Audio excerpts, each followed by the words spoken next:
வங்கதேச பிரீமியர் லீக்ல ஒரே ஓவரில் 3 நோபால் வீசிக்கிறாரு சோயப் மாலிக். இதனால மேட்ச் ஃபிக்ஸிங்கில் அவர் ஈடுபட்டு இருக்காரா அப்படிங்கிற கேள்வி எழுந்திருக்குது. அது மட்டும் இல்லாமல் அவருடைய ஒப்பந்தத்தை அதிரடியாக ரத்து பண்ணிக்கிறாங்க. அதை பற்றி தான் இந்த வீடியோவில் பார்க்க போகிறோம். அண்மையில் இந்திய பேட்மிண்டன் நட்சத்திரம் சானியா மிர்சாவை விவாகரத்து செய்த சோயப் மாலிக் உடனடியாக நடிகை சனா ஜாவிதை திருமணம் செய்தார். சானியா மிர்சாவின் விவாகரத்துக்கு சோயப் மாலிக்கின் திருமணத்தை மீறிய உறவே காரணம் என்று கூறப்பட்டு வந்தது. சோயப் மாலிக்கின் 3வது திருமணத்தால் அவர் மீது அதிக அளவில் கவனம் குவிந்தது.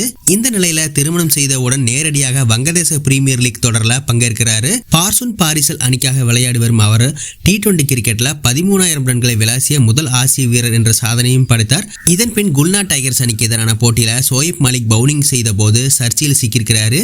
சோயப் மாலிக் வீசிய ஒரே ஓவரில் 3 நோபால் வீசியது சர்ச்சை ஏற்படுத்தி இருக்குது. அதே போல டெத் ஓவரில் பேட்டிங் செய்த போது 6 பந்துகளால் வெறும் 5 ரன்களை மட்டுமே சேர்த்திருக்காரு. இதனால கிரிக்கெட் ரசிகர்களிடையே சோயப் மாலிக் மேட்ச் பிக்சிங்கில் ஈடுபட்டாரா என்ற விவாதம் தொடங்கி இருக்குது. அது மட்டும் இல்லாம பலரும் சோயப் மாலிக்கை தீவிரமாக விமர்சனம் செய்து வர்றாங்க. இந்த நிலையில பார்சுன் பார்சல் அணி சோயப் மாலிக்குடைய ஒப்பந்தத்தை அதிரடியாக ரத்து செய்திருக்காங்க. இவருக்கு பதிலாக அகமது ஷேசாத்தை அந்த அணிக்கு நிர்வாகம் ஒப்பந்தம் செய்திருக்காங்க. இதன் காரணமாக பாகிஸ்தான் வீரர் சோயப் மாலிக்கின் வங்கதேசத்திலிருந்து துபாய்க்கு திரும்பியிருக்காரு. அதே சமயத்தில் சோயப் மாலிக் மேலே மேட்ச் ஃபிக்ஸிங் ஈடுபட்டாரா அப்படிங்கிற விசாரணை பாய உள்ளது. இதை பார்த்தீங்கன்னா PPL நிர்வாகம் மற்றும் ICC தொடங்க உள்ளது.